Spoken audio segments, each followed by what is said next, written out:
Hello everyone, I'm ExtraCheesy87 and this is Let's Play Disco Elysium part, do you know, Mr. Raphael? I don't know, I think it's 32, it could be 33 though. In the previous video we've been flying solo sans Kim because reasons, and then we were talking to our commie buddies. They gave us a book to read, which I guess we will do. We will read or continue reading the book because we started reading it. I do not know where the book. There we go. Spend a moment contemplating the cover's slightly unnerving swirl of orange, yellow, and green. Because basically, we had more stuff than we really thought we had available to us, and they won't let us do any of that stuff without Kim. So we shouldn't have sent him away. But we had to send him away because we wanted to talk to Chickadee. And then we got to get our date on. Or we had to get our date on. Known to his numerous admirers as the evangelist of the revolution, and to his even more numerous enemies as the apocalyptic Shrike. Ooh, that sounds like us. Nielsen remains one of the most controversial and fascinating figures to emerge in the years of the anti-centennial revolution, second only to Karamazov himself. During his unparalleled life, he helped guide a revolution in one country and found a new state in another. Along the way, he committed some of the most notorious war crimes. Pretty common. Atrocities. You know, you can never just do any good. And yet, his most fascinating contribution to history may be the most overlooked. His theory of ideological plasm, from which his followers and successors developed the school of communism known as inframaterialism. I mean, if I was the person killed in the war crimes, I'd feel like that was probably the main contribution to history was, you know, the murder. If you're like most people, you probably believe that your thoughts reside in your brain. Nope, right? That's what the spleen's for. That's not right at all. Thoughts don't exist in the brain. They float through the air. Your brain is but a fish swimming through them. Always thought I swam through them. Very interesting. And not so far removed from Ingus Nielsen's own theories. As Mazov's devoted comrade and leading theoretician, Nielsen was responsible for developing much of the intellectual foundation of communism. But his interests and speculations were famously wide-ranging. Could he not come up with a theory that involved implementing his plans without murdering a bunch of people? During his final years in exile, he produced, among other things, an early guide to home brewing, instructions for raising revolutionary children, plans for a universal pictographic language, and a detailed materialist critique of Dolores Day's chess strategy. The very important stuff. But one subject he returned to time and time again was the fundamental relationship between thoughts and matter. We may yet discover, he wrote in his notebooks, that under certain exceptional circumstances, the proletariat's embrace of historical materialism may be so fervent that their beliefs take form in the world of matter as a kind of revolutionary plasm. Whoa. Whoa is right. What's more, Nielsen speculated that this plasm, when it becomes powerful enough, might begin to influence the material reality surrounding it. Hence the name, inframaterialism. Unfortunately, Nielsen passed away before he was able to develop these initial ideas into full-fledged theory. That work was left to subsequent generations of communist theorists. Building on Nielsen's basic insight, these theorists reached a startling conclusion that a sufficiently revolutionary state might begin to exhibit certain extra-physical effects based on the amount of plasm generated by its citizens. So these people are saying that if enough people just believe in communism, it will come true? Well, I mean, that's actually... This sentence, this is not what they're saying, but this sentence is kind of right. I mean, for any ideology, if enough people believe in it, it becomes the dominant ideology and, you know, materializes. But they're saying if you fucking believe in something really hard, it'll just materialize into existence. Which, I mean, I guess it depends. Are we talking about real physical things or like class consciousness? Because if enough people believe in communism, it will come true, in theory. Because it's a thought, so I mean, I guess that's true. The actual theory is highly technical, but for the purposes of this brief look, TM, that's a fine working definition of the concept. But the phrase extra physical effects, I mean, obviously, you know, believing something really hard doesn't do anything unless it's me saying roll high, and then obviously we roll high because that's just the way it fucking goes. That's because this is absolute idiocy, not even worth engaging with. I mean, he's the one who said it, not me. No. There's something here. You can feel it. Alright, fine, whatever. We got 19 more minutes for the game ends or something. Oh god! Of the revolutionary my time! By the level of plasm required to achieve them. At the lowest, or first level, revolutionary plasm is believed to stimulate or invigorate matter without altering its essential properties. This is the turn-ups. Precisely, though plasm does more than increase vegetable yields. It may also influence the physiology of revolutionaries themselves.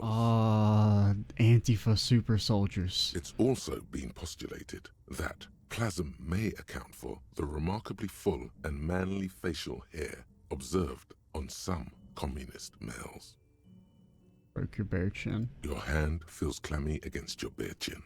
You wipe it along the back of the book and keep reading. Hey, we got it going back a little bit. Of course, inframaterialists argue that revolutionary plasm may stimulate human physiology in other ways as well. In fact, reports from the revolutionary period claim that the most radically devoted communards were able to engage in vigorous intercourse for up to 8 hours at a time. 8 hours? There's no way. Your equipment would be mashed to jelly. No wonder the communards couldn't shoot straight. They were too shagged out. And on that note, you feel like you've gotten the general idea of inframaterialism, enough to carry on a basic conversation at least. But if you'd like to go even deeper into some of the more speculative aspects of the theory, you could always read further. I don't know, how late do we get before the game sends me to the Shadow Realm? The book fits quite snugly into your palm. It would also fit comfortably into a jacket pocket. Yeah, sure, keep reading. Or not, or just click on the wrong fucking thing. That always works. You spend a moment, you flip forward a few pages until you come upon a chapter titled Mental Oh, finally, some real shit. When all that make-believe, believe real hard stuff. Degree of revolutionary fervor, inframaterialists believe that second-level effects may be observed. At this second level, certain hyper-revolutionary individuals may even develop the ability to extend their thoughts into material space and vice versa. I mean, communists can read minds? According to inframaterialist theory, yes. Under suitably revolutionary conditions, that is. Of course, one doesn't need to be a communist to be attuned to the thoughts of your This is why we sisters. could smell them. It's become something of a folk legend that during their final meeting, Nielsen and Mazov didn't speak a single word, preferring to sit in silence with their chamomile tea, reading one another's thoughts. That's probably not what happened. One of the minor tragedies because only we have unlocked the true communist powers. Reliable accounts survive. And we teleported in the last video, or video before last, I don't remember which. Much of what we know of the communards' activities during this period come from memoirs and second-hand accounts, some only written down decades after the fact, and of dubious authenticity. So why is it only on hyper-revolutionary communists? Because plasm has never been directly observed, the exact mechanism behind these effects remains entirely speculative. In other words, there's no evidence that any of this mind-reading stuff is real. But there's also no evidence that it's not real, and that's how they get you. Why are you getting hung up on mechanisms. Open your mind's aperture just a little wider. You're so close to true understanding. So there's no evidence plasm exists. How can the theory be true? Most inframaterialists would argue that the inability of skeptics to detect plasm is simply evidence of their own insufficient revolutionary enthusiasm. There you have it, a perfectly unfalsifiable loop. The theory is impossible to disprove on its own grounds. Yeah, that's how they all work. Meaning, it's hardly a theory at all. This should be more than enough for a stimulating discussion. That said, if you're still yearning for more, Yeah, sure, why you not? must. Everyone knows books save their best parts for the end. Yeah, for the fan fiction between Krasmazov and Ingus Nielsen. That's what we're all here for. You breeze through the next several sections until you arrive at the final chapter, titled A Communism Above Reality. When a society's revolutionary fervor reaches the third and highest level, inframaterialist theoreticians have postulated that the laws of physics cease to be laws. Say it. You know you want to. That's because I'm the law jaw. Under suitably revolutionary conditions, you might be. Though inframaterialists would argue that it's more like the community is, collectively, the law. In theory, that's the way it's supposed to work. At last, a book gives you the respect and validation you're entitled to.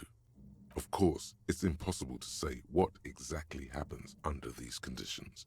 No known society has ever achieved the levels of revolutionary enthusiasm the theory seems to require. Some inframaterialists have even argued that it might require more plasm than humanity alone may be capable of producing. There are non-human sources of plasm? In the SRV, there have What, been ants? attempts to organize certain species of aquatic mammals, as well as a few of the higher corvids. What about the Insulindian phasmid? But, as of this writing, only human beings have demonstrated the intellectual capacity for revolutionary communism. Anyone gotten close to reaching that third level? There are numerous stories from Samara involving bandits or fascist mercenaries being levitated by farmers from the most ideologically advanced communes. Of course, few of these incidents have ever been rigorously investigated or substantiated. Among known attempts to channel third-level capabilities, the most well-documented is the curious case of Coalition warship Debutante. Well, I mean, since you bring it up. It concerns an interesting series of events that took place during the invasion of Revachol. As coalition forces made landfall, a cadre of Nielsen's most fervent acolytes attempted Starting to see why the compress communists lost the war. aerostatic with their collective will. According to communard law, these acolytes positioned themselves at the top of a redoubt just over the bay of Revachol. From that vantage, they proceeded to visualize pinching coalition warship Debutante between their fingers, a gesture believed to assist in the extra-physical materialization of their thoughts. Why didn't they just have super fancy gear? The communards were notoriously under-equipped Well, yeah. against the much better-funded coalition. In any event, it's doubtful even ceramic armor would have altered the outcome. I just wanted to brag. The acolytes, along with the redoubt, were vaporized in an artillery strike before the process could be completed. It's been said, though, that in the weeks following the battle, the captain of the Debutante noted an increase in incidents of crewmen striking their heads on unexpectedly low bulkheads. Of course, colorful anecdotes only scratch the surface of what inframaterialists believe may be possible in a truly third-level society. What would a third level society even look like? Some have theorized that such a society would be fundamentally unrecognizable, lacking many of the institutions we typically take for granted in advanced societies, including organized governments, financial institutions, and law enforcement. Hey, that's me though. Did that book just say there's no place for you in this future? Well, we just get a new job. Supreme cool guy. This sounds like a seditious fantasy. How can they allow books like this in print? Others have argued that people living under third-level conditions will be immune to such infirmities as hunger, disease, and mental illness.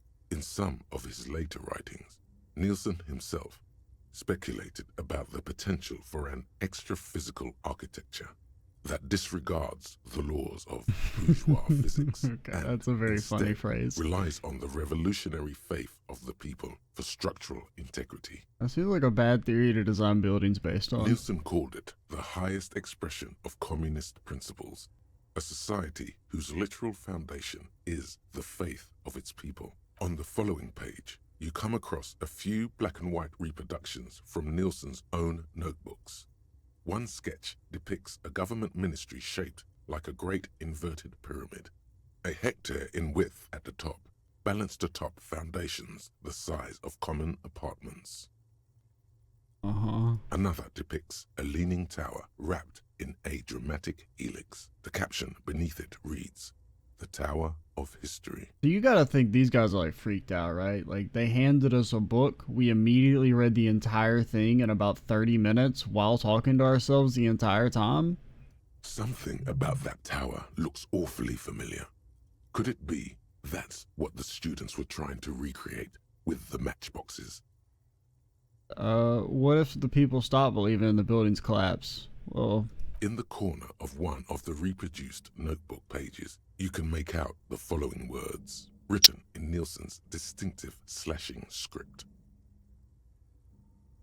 "A state that has lost the faith of its people has forfeited the right to exist." I mean, I don't disagree, but like, what if I'm living in the building? Because most of the people in the buildings will be, you know, normal people. I don't know. I guess there's something beautiful about the idea. There is no more. You've reached the outer theoretical limits of communism. And Well, I in mean, less just this than one specific 200 branch. pages. We haven't even started learning about the Bean Boys. If you'd like to read further, may we recommend a brief look at Occidental architecture? I ain't reading that. Alright, cool. Oh, we got a level up, though. You're back.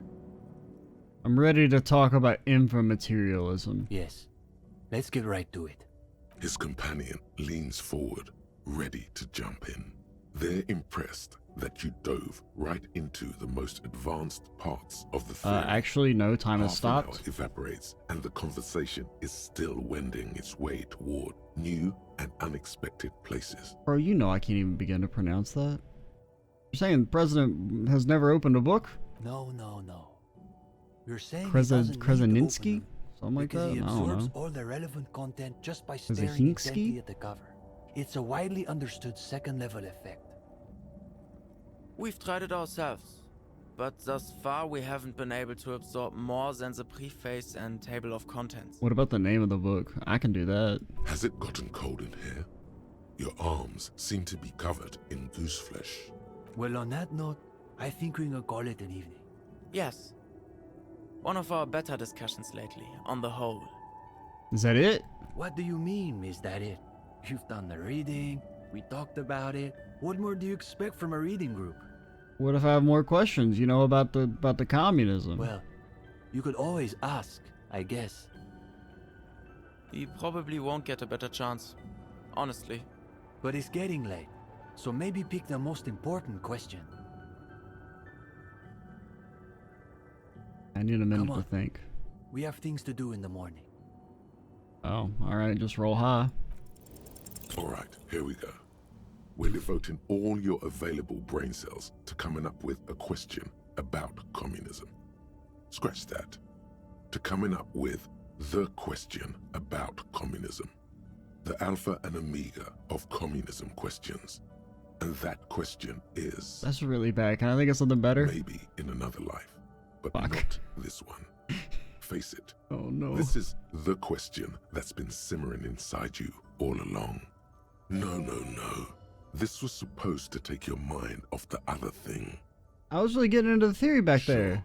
you spent some time getting lost in your theoretical labyrinths, but this has been the beast at the center this whole time. Maybe I should keep this one to myself. It's too late. You've already opened your mouth to speak. We're gonna blame this on Harry. Raphael would never say this. The young man gives you Are a women slightly bourgeoisie? confused look as though he's sure you asked something else and he simply misheard. No, he heard you crystal clear. Somehow, it sounded even worse out loud. He wants to know if women are bourgeois, Stepan. Yes, I heard him.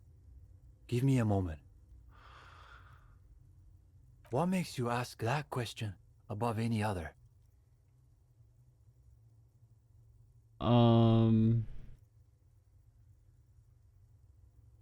Because my brain told me to say it. That's because your brain is floating in ideology, gendarme.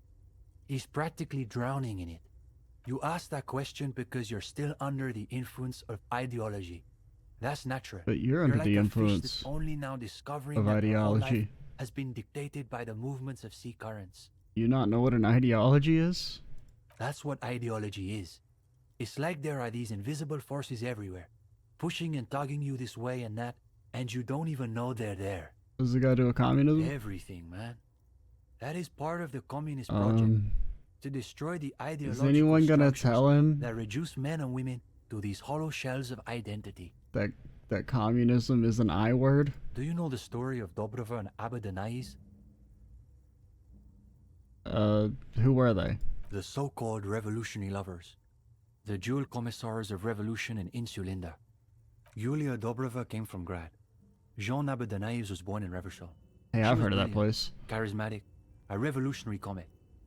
He was her partner and stabilizer, the planet who kept her in orbit. What became of them, though? There seems to be a blank paragraph in the history books. It's from them we get the notion of dual leadership, the Decomptage, Revachol's truly great contribution to revolutionary thought. I believe it even persists in some form in the RCM, even to this day. What happened to him? They died on their own terms, like real revolutionaries. There's a lot to say for that.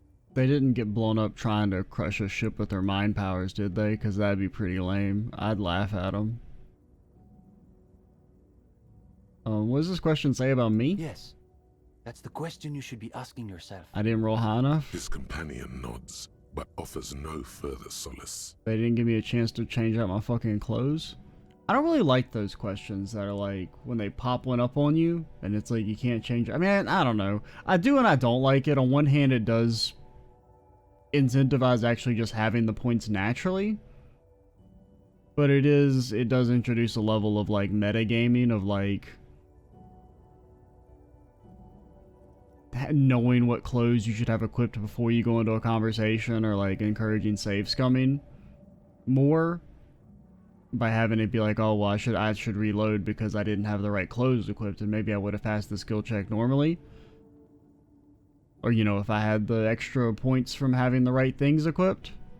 Because, I mean, there's no real way you could know that there was going to be an orange rhetoric check there. But, I mean, it's a mixed bag, because I do kind of like that it incentivizes just having the points naturally. You're saying women are only bourgeoisie because of ideology? There's more to it than that. People still make their own choices.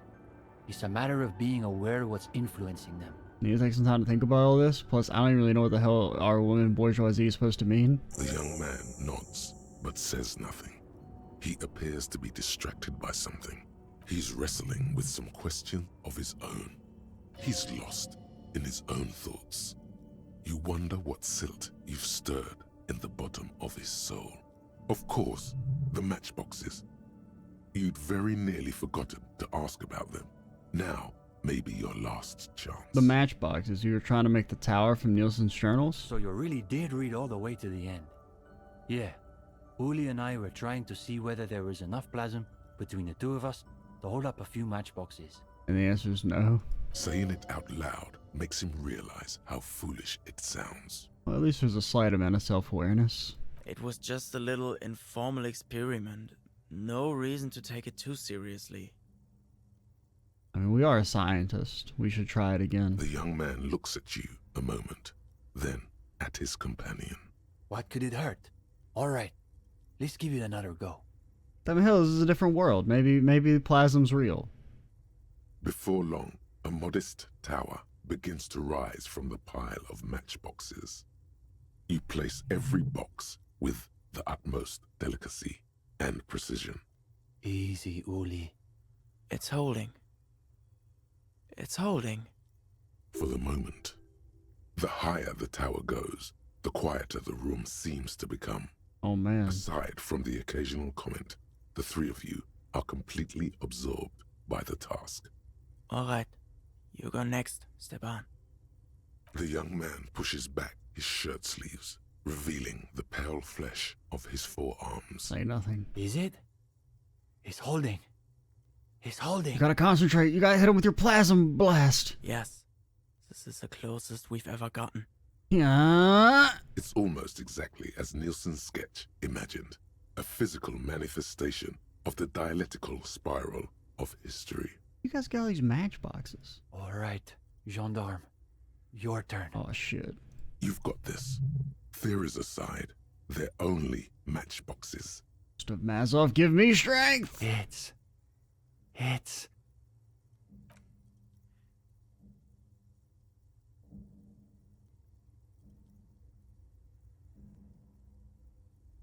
We have not built enough communism. Our revolutionary fervor is not strong enough. They realized that I didn't really believe in plasm. Say nothing. Well, it may be that we found the outermost limit of our capabilities under the prevailing regime. Undoubtedly. Need more communism points. Alternatively, it could be that our own ideological fervor is still insufficient. Harder to believe, but still possible. Either way, that's enough parlor games for one night. Hey, we got some Thanks for XP out of joining it. We should probably clean up.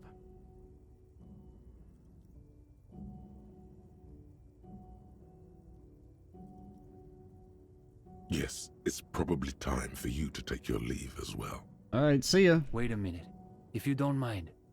We wanted to get your opinion on something. A few little changes we've been thinking about. What kind of changes? Nothing too major, I think. We were talking potentially about relaxing some parts of our admissions process. I mean, why don't you just ditch the passphrases and meet in a coffee house? I thought the cloak and dagger routine made us seem more appealing. I thought so too, but perhaps we overdid it, just a little. There was another thing. We were also debating putting up some posters around town. Though some of us maintain that advertising is an unacceptably bourgeois tactic. That's what makes it so beautiful. The irony is unbeatable. Yeah, but you're not advertising for a profit. You're not selling anything, so it's probably fine.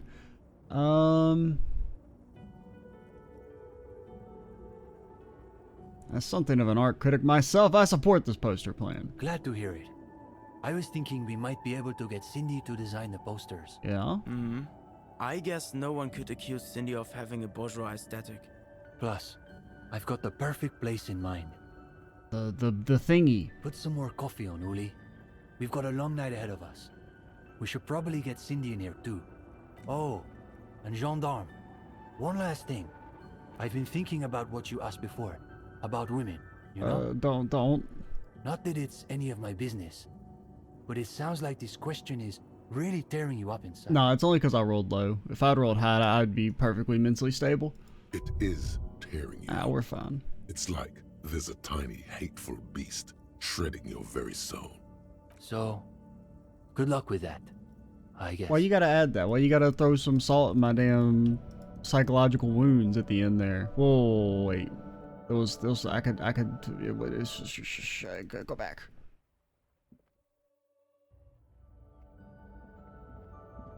Could not interact with that earlier, I'm pretty sure. Endurance! Don't really need it, but thanks.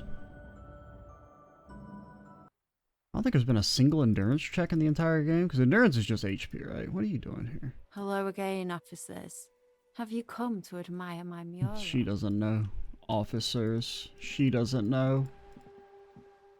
Point and laugh. Point and laugh! Can I fast travel from here? Nope. Cool. That's pretty cool. Wrong way.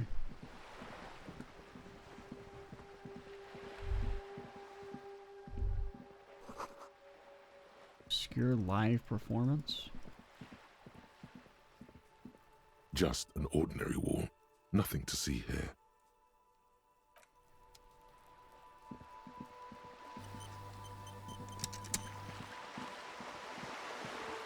What about now? No? That sleeping dock worker, man. Eventually, he'll show back up. Yeah, for sure. It's very relevant information that I need to see every time I hit the M key. Alright, take me to where I live.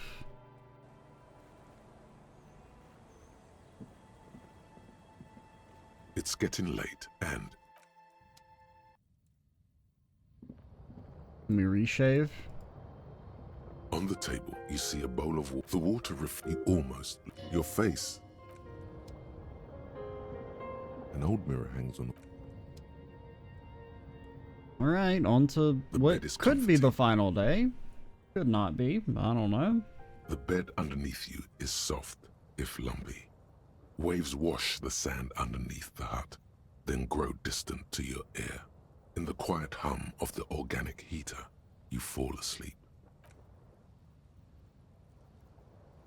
Like a deftly cast fishing net, sleep pulls you out of the world and into its dark shore. The rough mesh chafes, tightening around you, it digs into your brain. Right, this is gonna be really chill.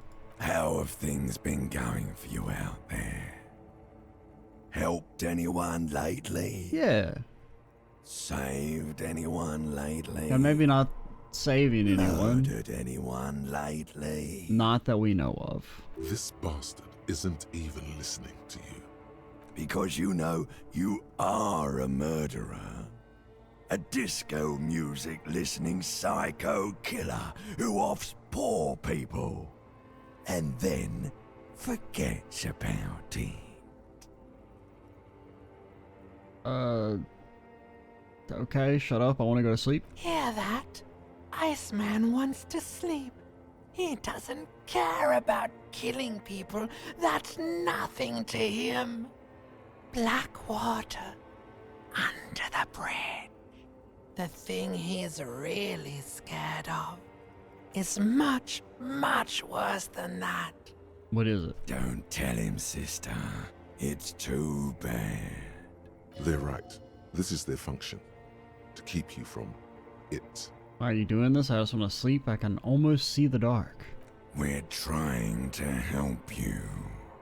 All these processes, these tortures, voices and tremors are all just distractions, flares and countermeasures to keep you from the last dream. The worst of them all. The last stream? The last dream will be total annihilation. Cinders peeling off the fuselage. We won't be there to help you anymore, Harry. We will be dormant. You will be naked and alone. The air will smell of apricots. Of hell. An ancient sadness, brother. 10,000 years later, in front of the video rental, there is a warm breath. Oh, yeah, the video on your rental, that's, face again. Everything is okay again. When we just dialed a number at random, you know, like muscle memory of the video rental store. Everything is so okay. Doesn't sound like it's gonna be okay. Your eyelids flutter open for a moment. When you close them again, Do we have you an alarm? sense the light of the room around you. You're back. In 2 seconds, the alarm will ring. The last thought in your head before waking is, maybe you shouldn't have seen that stained glass window in the church.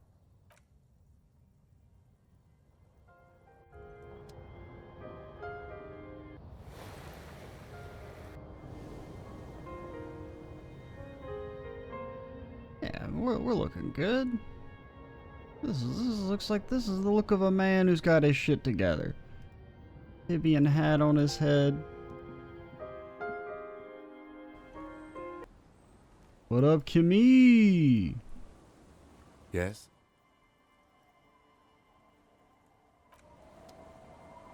Okay. We got some shit to do, Kim. First things first. Trying to remember. Dude, are we gonna arrest Lady or not? I haven't decided. You say anything new? Right to work! Right to work!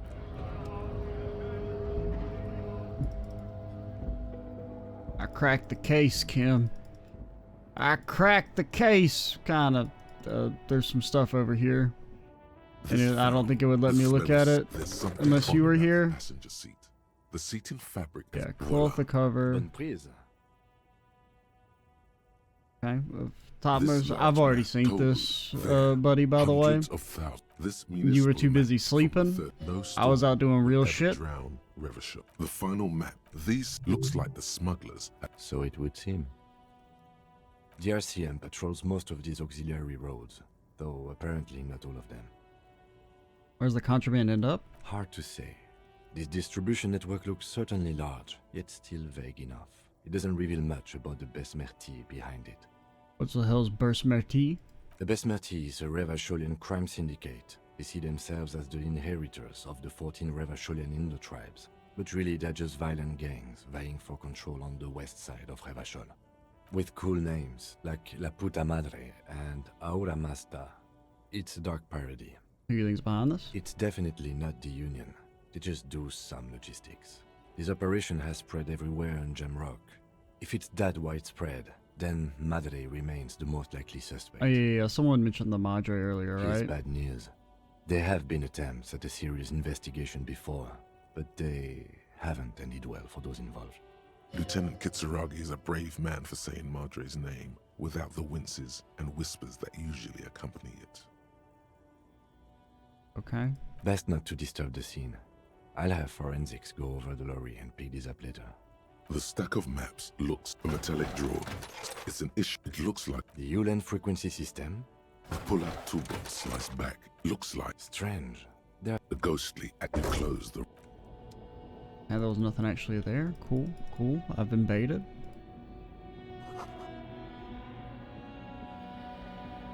I ain't even getting any XP. A lorry stuck in the traffic. The windows, fumes of heavy fuel oil. I don't know. Let's at least go, I mean, because I'm like, I just want to threaten Lady. You know? It's my cop instincts. They're telling me to threaten people. Hey guys. Again? I can't believe... Nothing new? Alright. Okay, Kim. I'm a little like, I don't know exactly how this is gonna go down, but I do want to threaten this lady. I don't really want to arrest her, but I just want to see how she reacts, but I don't know if the game's gonna let me do that. I was just thinking. I really No, don't. wrong She one. smiles. A bitter little smile. She means it. Claire, The snow. I'm stuck in Martinez. Just She Okay. nodded. No, There is no. suddenly a Back strange. to those lies. Yes, we demand she be punished for deceiving us. Kim, why haven't we arrested There her? may be grounds here, at least for an extended detention. This bastion of willpower here, his watchmen have been sleeping too. You can be absolutely certain now. But he's coming around. A little whimper. The young woman hears you. She's looking around. What if we told you you're under arrest? but I haven't done anything illegal. Failure to aid a police investigation. She purposefully misrepresented information crucial to the case. Fucking mind games. Enough. That's right, gang. Stern and merciless now. Stern and merciless as we reel her in. Well, I mean, you did misrepresent information about the case. At the Hardy's confession, we know nothing. The lieutenant produces a pair of handcuffs. I don't really want to arrest her. I just wanted to, like, see how she reacts. Please no. He tries to back further off. I think I know who did it. Who shot Lely? I can tell you. I can help you. Okay, what do you know? Who shot him? She's silent for a second, as if looking into herself for certainty. Then, in a hushed voice, she says, Come on. You think... What is... gearing up for this betrayal is hard for her. I mean, it's probably the other mercenary, or... I mean, it could be this Madre fellow that's being talked about a little bit.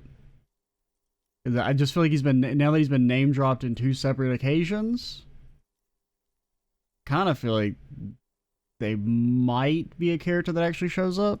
Ruby. Okay. Do you think it was Ruby? But, like, who is Ruby? Because she could also be the other mercenary. We don't exactly know. They made it sound like she's new.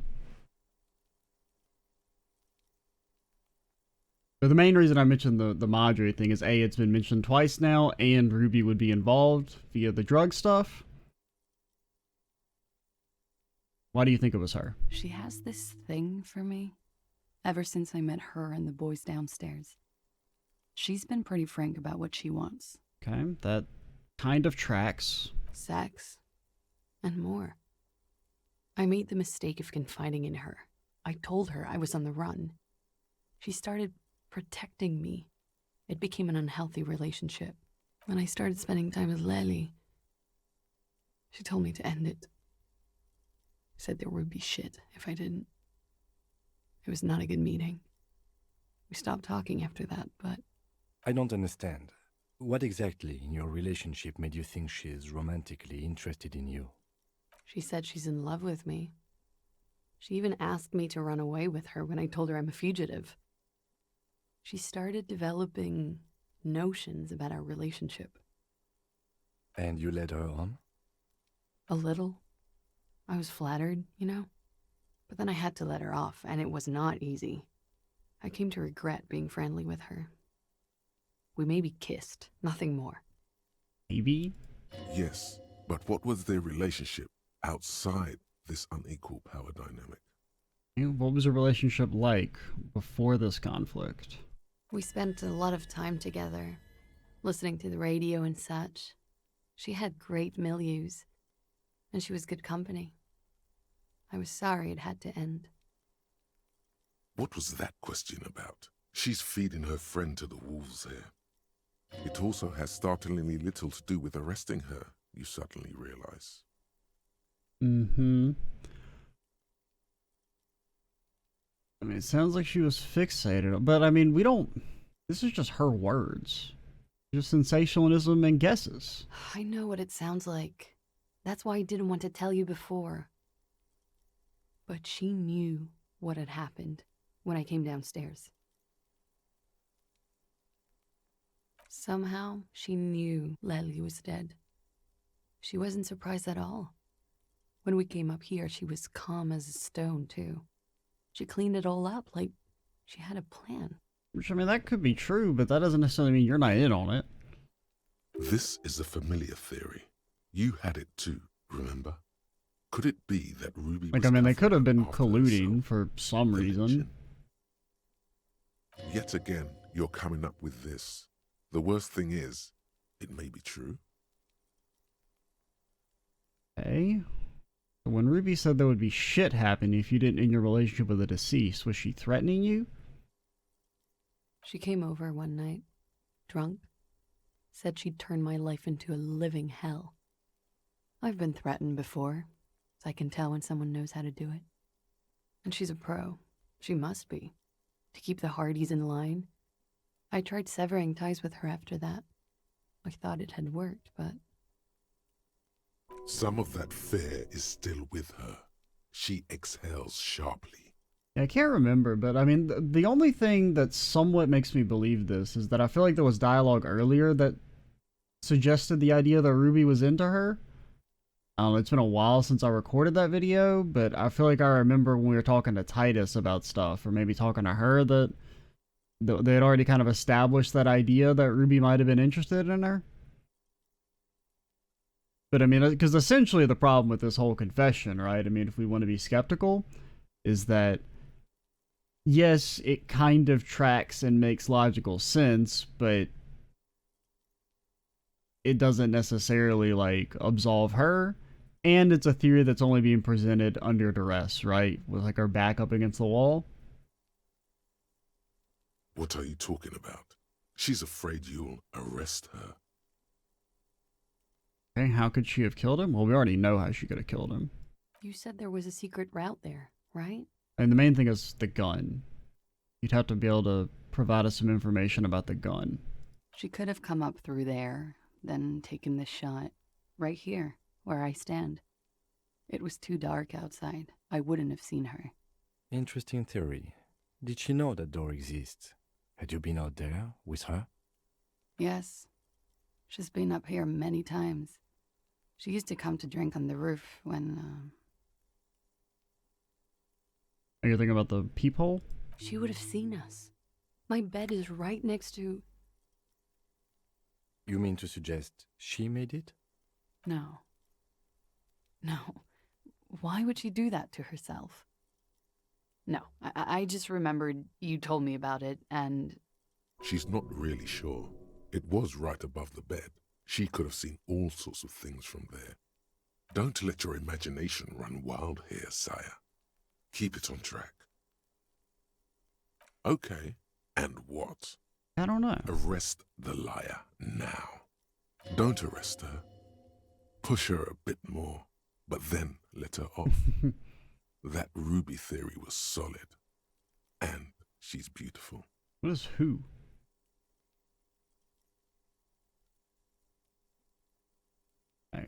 I do think we should push a little bit. But I don't know what this who is in reference to. But don't stab me. It's all good, but I think we should still take you in, just in case. Still? After all this, sir, please. It's a shitty world, and I know I'm shitty too. I know. Hand turns into a fist, slowly crushing the cigarette she's holding. But I don't deserve to be sent to the moral intern and ground into paste just because I disturbed the sanctity of accounting. That's some multinational... Multinational? She's gearing up for a last stand. This is it. Okay, what do you deserve? I don't know. To spend my days with smoke, and drink and dance, wallowing in shit. Just like everyone else. What other option do I have? You have those station calls, right? Where I have to show up at the station or I'll become a fugitive. You can write me one. You don't have to take me in right now. I promise I won't go out anymore at night. I'll be right here. I know you can do that. Just let me come in on my own. In 2 months, or maybe even 1 month. That's all I need. You do have the form. That's it. I'm calling it.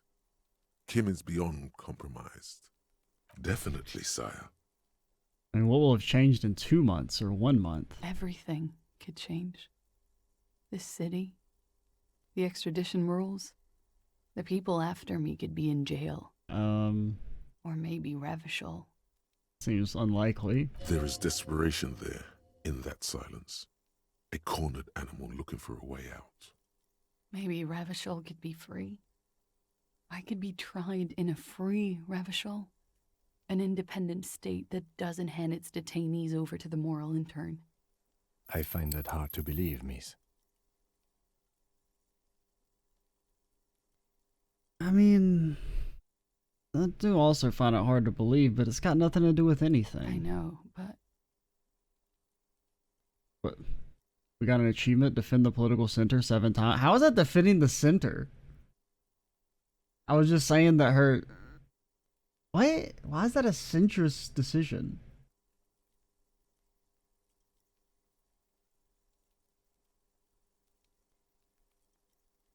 I was just saying that her talking about a free Revachol, like, doesn't...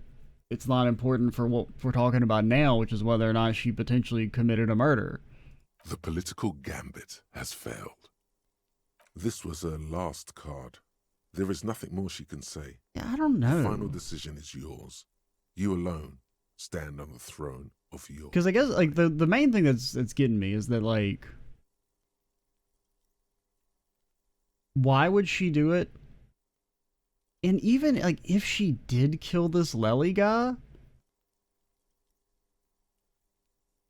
they're just, like, I just feel like she wouldn't be here. Right?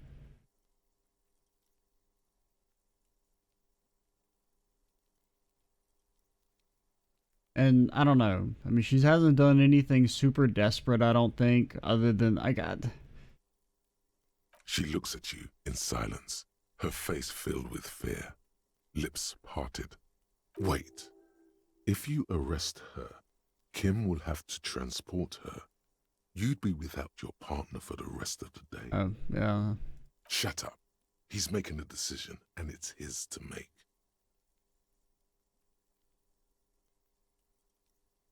Because it's like, all right, we only need to arrest her if we either think A, she committed the murder, or B, she was substantially involved in the murder. Do we think she committed the murder? Not really. Because I think logically it doesn't make any sense for her to have, like, just sit up here for the last 6 days. Or, you know, last week, if she did commit a murder. Especially, like, I mean, it's a little weird because, like, you know, in universe, right? Like, the passage of time is weird and this sequence could happen at any time, potentially. But, like, if I'm thinking about it, like, you know, in theory, we already are, like, on her trail, so to speak. And the fact that she's, like, still up here, you know, the next day, like, it's nothing. No, of course, that's, you know, for gameplay reasons. That she doesn't go away so you can still access these conversations. But, like, in universe, it doesn't make any sense for her to still be here, right? Because even if she's telling the truth about the moral intern, like, chasing her and she's not safe there, she should think that she's in more danger just because we're on her case.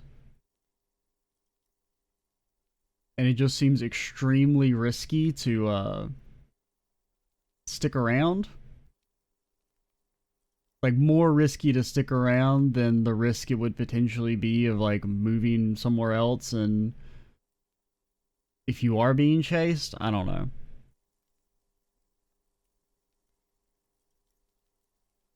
But do we think she's substantially involved in the murder?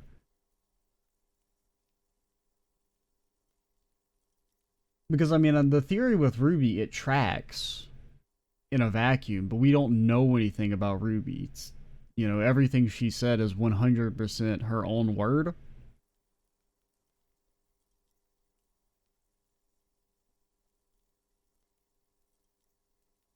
So we have no real reason to, like, necessarily believe her, but there's also no reason to not believe that her characterization of Ruby and her actions are accurate. You know, we just have to take her at her word on that.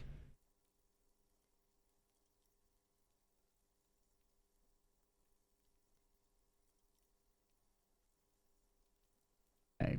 I think I'm gonna risk being the fool. Even though there is a part of me that I feel like this is kind of the wrong decision. Because they've made her so sus. There's been so many, like, little hints that she's sussy. I'm just gonna hope those are all red herrings into getting you to make a rash decision and she's not actually involved. I won't, sir. Now, in theory, as soon as we leave, she should be gone if she's the guilty one. She slowly lights another cigarette and steadies her breath, as if in the presence of some tiger.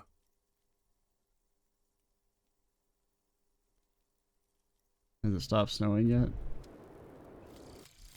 Apricot chewing gum scented one. August 2nd, early late summer. You're getting off the streetcar in Le Jardin, east of the river. Her father and mother are middle class. The nylon of her little jacket rustles next to you, in the dark, like autumn leaves. Her heels click on the pavement. You're walking up to the gate in front of her parents' house. She takes out her chewing gum and you kiss her.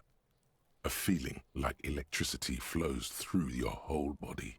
Immediately, you know that you've entered a completely different world. But going back to the lady, another issue of why I feel more inclined to spare her is that I think in general, if we accept our two the binary choices as if we arrest her, she dies. And like just for the sake of the argument, let's assume that if she's the murderer, we're okay with that. We're okay with, you know, her having to be executed for this murder, right? Like, if she's telling the truth and she'll be swept up by the moral intern and, you know, killed because of whatever she did in the past. And if we arrest her, it's basically a death sentence. I think in a vacuum, the idea of that I would rather err on the side of caution and risk being the fool than basically be wrong and get an innocent person killed. I think that's the way I feel about it. If that made any sense. I feel like I didn't explain that very well, but it's kind of like, it's like the reason I'm like against the death penalty. Like, the way I always phrase it is that I'm not against it for moral reasons, because I do, like, I kind of believe that you can commit actions that are so horrible that, like, if you die, the world would be a better place. But on, like, an ethical level, I accept that, like, no justice system is even close to perfect, and the slight benefit that the world gets from having the death penalty is greatly outweighed by the detriment of potentially executing someone who's innocent. Yo, +2 perception. Yo, that's actually really good. I mean, I like perception too. It's a pretty fun skill. I like a lot of the little insights you get from it. Like all the little extra stuff it makes. That's pretty sweet.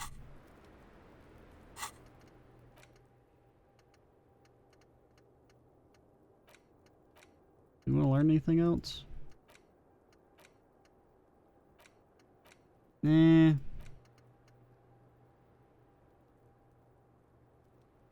Oh, that's the expression thing. Inexplicable feminist agenda. Kind of looking at all the stuff. Advanced race series. Opioid receptor antagonist. The litany of contact Mike. Jamais vu. It's an Indian miracle.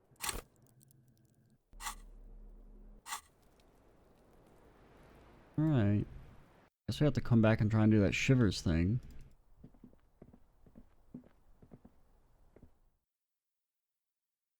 So let's think.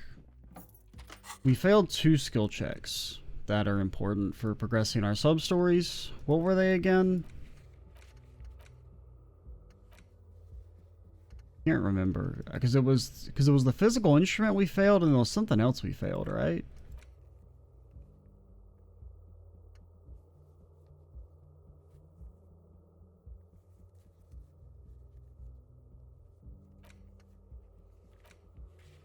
I don't remember.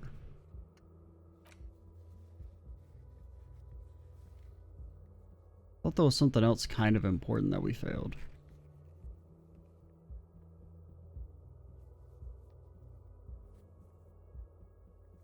Oh yeah, the cargo container door. That's it. So, we can increase our rhetoric for a shot at that, or we can increase our physical instrument for a shot at that. I have a feeling that the cargo container might be related to the murder weapon. Partially just because I can't think of anywhere else the murder weapon could be. I don't know. Can you tell me anything about Ruby? The Copper-nado is back. Wait, do you think she had a thing for Lady?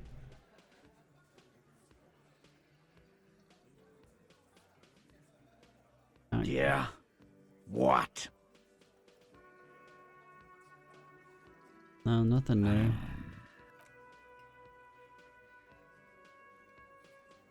I do wish we could ask about, you know,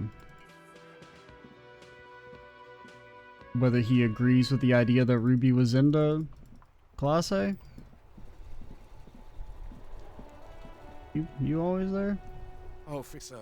Oh, it's you. Care to play a game with a lonely old man? I didn't know if that was you or not, or... So I got that damn sandwich. Actually, never mind. Wouldn't be the same. Where's Rene? The prick is gone. I can barely believe it. But he's really gone. Gone or gone? He is trying to retain his jolly facade, but the underlying sadness casts a deep shadow over his wrinkled face. Gone? Gone where? Hell, most likely. He was an absolute Kent. How'd he die? His hungry little heart finally gave out. The dock workers found him in the guard booth this morning. Wasn't even supposed to be working for another week, but he just had to prove how tough he is. Damn. If only we'd passed that skill check, we probably could have changed him and he'd still be alive. Maybe. Give me that sandwich. Did he feel like he has to prove he can still pull his weight? Doesn't need handouts? Well, yeah. Guess he was about to head home, 'cause when the dock workers found him, he was wearing civilian clothes and not the Kuketu uniform I saw him in all the time. Sometimes I thought he was wearing it just to piss me off. Now the joke's on him, 'cause he's gonna be buried without it. Think our conversation about his job pushed him to go out there? No. René was the most stubborn man in Revachol. Nothing you or I could say would ever push him to do anything. The man was completely immovable. He has doubts, but right now, he just wants to move on and not think about it. Really that bad? I repeat, an absolute Kent. Even his old army buddies didn't want him around. He was like an old viper. The only people who could stand to be around him were Jenny and me. She saw something in him when we were just kids, and she never lost sight of it. And I thought if the most beautiful being in the world can love him, then there must be something worth holding on to. Yeah, I guess we'll click this. We've hated each other our entire lives. So much, in fact, that... He falls silent and looks at you, eyes filling up with tears. Yes, I loved that angry prick. He didn't deserve it, but I did. You know what his last words to me were? Tell me. In Guillaume's time, you'd have been shot without trial. That's what he said to me. He lived a cunt, and he died a cunt. Let's leave it at that. Condolences. Yes, we are both very sorry for your loss. It is what it is, part of life really. But to know someone for 79 years, then one day they're just gone. Despite their differences, these men played such a significant part in each other's lives that now that one of them is gone, the other feels just lost. I just don't know anymore. About anything really. But you must need something. Sandwich. Yeah, I mean, you spend enough time with anybody, you can grow attached no matter how unlikable they are. Inside, you see a set of steering levers, a radio microphone, a pull-out toolbox, and the soft glow. Anything on the radio? Precinct 57, how may I assist you? It's Firewalker. 10-4, commie. 10-4, sir. 10-4. Still nothing new. Alrighty. Oh, we're at an hour. Yeah, I meant to end the video earlier. We'll call it here. Next time we will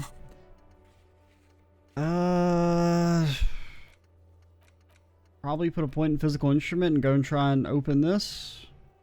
Hopefully. And then, I don't know, eventually I guess we'll go fight Ruby. Or, I don't know if we'll fight her, but you know what I mean. I'm Extra Cheesy 87. Stay tuned for the next part. And bye, guys.